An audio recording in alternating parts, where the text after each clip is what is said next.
வண்ணமயமான சாக்லேட்களின் ஆதிக்கத்தால் பாரம்பரியமான கடலை மிட்டாய் தொழில் நலிவை சந்தித்துள்ளது. ஊடகங்களில் வெளிவரும் சாக்லேட் விளம்பரங்கள் குழந்தைகள் முதல் பெரியவர்கள் வரை ஒருவரையும் விட்டு வைப்பதில்லை. கடந்த சில ஆண்டுகளாக மக்கள் மத்தியில் அதிகரித்து வரும் சாக்லேட் மோகத்தால் பாரம்பரிய இனிப்பு வகையான கடலை மிட்டாய், எள்ளு மிட்டாய்கள் காணாமல் போயுள்ளன. மதுரை, கோவில்பட்டி, கோவை என தமிழகத்தில் பல்வேறு மாவட்டங்களில் கொடிகட்டி பறந்த கடலை மிட்டாய் தயாரிப்பு தொழிலில் தற்போது வெகு சிலரே ஈடுபட்டுள்ளனர். கோவை மாவட்டத்தில் இத்தொழிலை சிலர் பரம்பரையாக செய்து வருகின்றனர். குஜராத் மற்றும் ஆந்திர மாநிலங்களிலிருந்து வேர்க்கடலைகளை இறக்குமதி செய்து மண்டை வெல்லத்தை பயன்படுத்தி கடலை மிட்டாய் தயாரிக்கப்படுகின்றன. நாகரிக வளர்ச்சியின் உச்சத்தால் கடலை மிட்டாய் பயன்பாடு குறைந்து வருகிறது.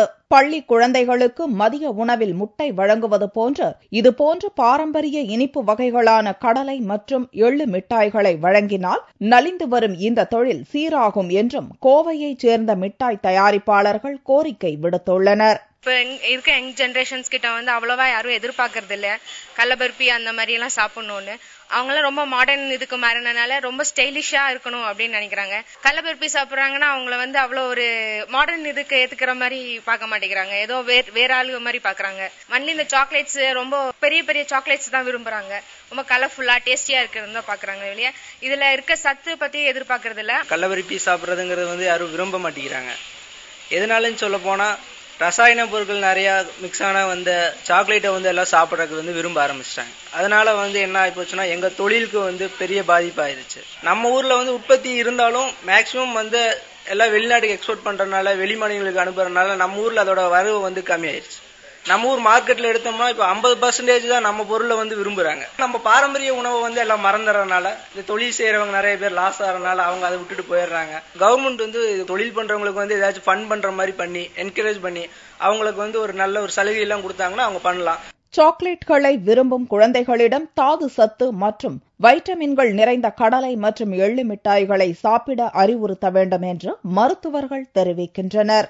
சாக்லேட் சாப்பிடுறதுனால கண்டிப்பா குழந்தைங்களோட பற்களுக்கு முதல்ல சத்து ரொம்ப கம்மியாகுது. அதனால பல்வலி, டூத் டீகேன்னு சொல்லுவாங்க, சொத்த பல் வருது, அதெல்லாம் ரொம்ப ஜாஸ்தி ஆகுது.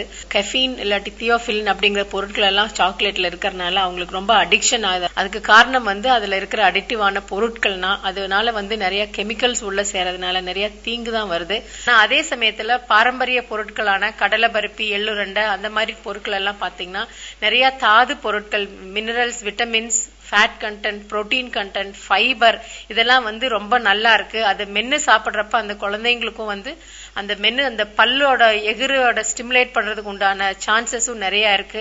உடலுக்கு சத்துக்களை அளிக்கும் பாரம்பரிய உணவுப் பொருட்களை மறப்பதால் தான் உடல் ஆரோக்கியத்திற்காக மருத்துவர்களை நாடும் மக்களின் எண்ணிக்கை அதிகரித்து வருகிறது.